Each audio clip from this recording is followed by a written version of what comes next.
রাজধানীর শাহজাদপুরে সৌদিয়া আবাসিক হোটেলে আগুনের ঘটনায় শ্বাসরুদ্ধ হয়ে 4 জন মারা গেছেন। তাদের 3 জনের পরিচয় এখনো শনাক্ত হয়নি। মরদেহ রাখা হয়েছে ঢাকা মেডিকেলের মর্গে। সোমবার দুপুর 12টার পর আগুন লাগার খবর পায় ফায়ার সার্ভিস।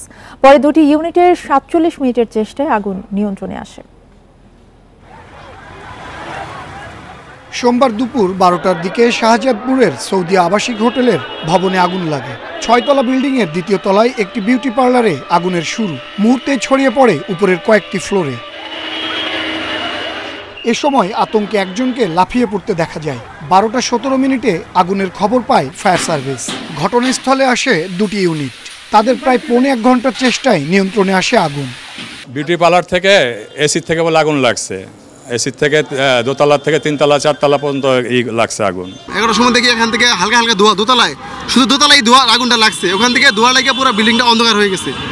পরে তল্লাশি চালিয়ে 4টি মরদেহ উদ্ধার করা হয়। ফায়ার সার্ভিস জানায় সিঁড়ির দরজায় তালা দেওয়া থাকায় বের হতে পারেনি এ 4 জন। 4 জনকে মৃত অবস্থায় উদ্ধার করি এবং পুলিশের কাছে হ্যান্ডওভার করি। রাজউকের নিয়ম মাফিক বিল্ডিংটা তৈরি করা হয় না, আর এই বিল্ডিংয়ে কোনো ফায়ার সেফটি প্ল্যানও ছিল না এবং ফায়ার সেফটি ব্যবস্থাও ছিল না। নিহতদের মরদেহ ময়নাতদন্তের জন্য পাঠানো হয় ঢাকা মেডিকেলের মর্গে।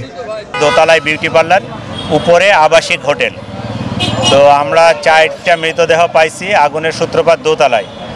এখন পর্যন্ত আমরা কনফার্ম না যে কী কারণে আগুন, তবে প্রাথমিকভাবে যেটা ধারণা করা হচ্ছে সেটা সম্ভবত বৈদ্যুতিক শর্ট সার্কিট। প্রাথমিকভাবে আগুন লাগার কারণ নিশ্চিত না করলেও ফায়ার সার্ভিসের ধারণা বৈদ্যুতিক শর্ট সার্কিট কিংবা গ্যাস লাইনের লিকেজ থেকে সূত্রপাত হতে পারে। আনোয়ার সাদাত নূর, ইন্ডিপেন্ডেন্ট নিউজ, ঢাকা।